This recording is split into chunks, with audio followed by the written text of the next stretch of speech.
Okay, for a quick lesson on empirical formulas, going to go through one of these questions. This question came from the OWL system. This one's going to go from percents to an empirical formula. The exact same process is going to be done if you were giving grams, except you would have to just skip a step if you even want to count it a step. So the first thing we're going to do is we're going to take these percentages and consider them to be masses in grams. First step then, after we do that, is to convert those grams into moles, because in our empirical formulas, everything's based on a mole to mole ratio. So we're going to take our 7.962% and make that grams of silicon. We're going to convert that to moles. We have 1 mole of silicon.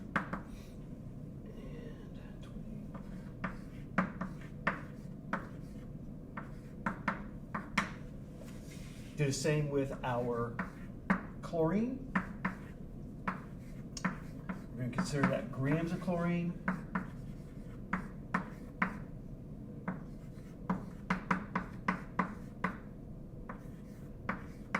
Quick note, when you're doing these elements that are normally going to be a diatomic molecule, we treat as just single atoms. So when doing empirical formulas, you're not treating that as Cl2, you're just treating it as Cl.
Okay, so quick note about significant digits.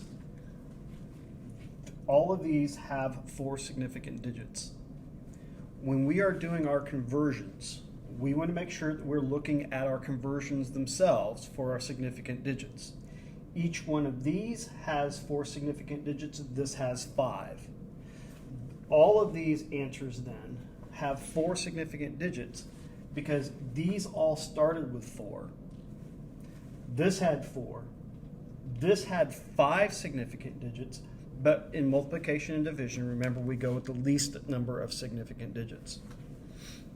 So once we have things converted into moles, our next step is to take the smallest number of moles, in this case our silicon, and we are going to divide everything, all of these moles, by that value.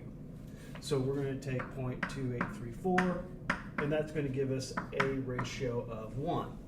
We'll take our 0.5670 and 0.5669. We're going to treat these the same because they're only varying at this last decimal place.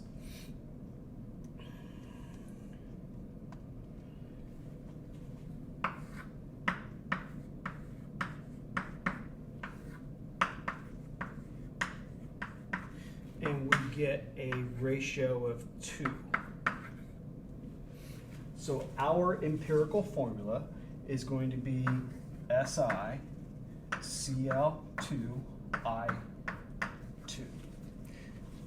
Now, when we divide by these smallest values, the thing that we have to be careful about is any fractional ratios. We are always going to have a 1 for one of the elements.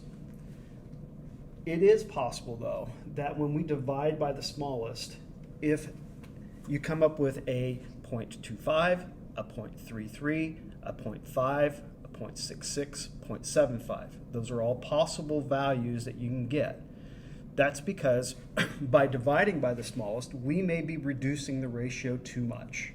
For example, a 2 to 3 ratio in doing this process would end up as an empirical formula of 1 to 1.5. To take care of that, you're simply going to multiply through what those ratios are by a value to get rid of those fractions. So if I did have a 1 to 1.5, I would multiply everything through by 2 to get a 2 to 3 ratio. If it was by 0.33 or 0.66, either one of those, you would multiply them by 3. If you had a 0.25 or 0.75, you would multiply everything by 4 to get rid of that fraction.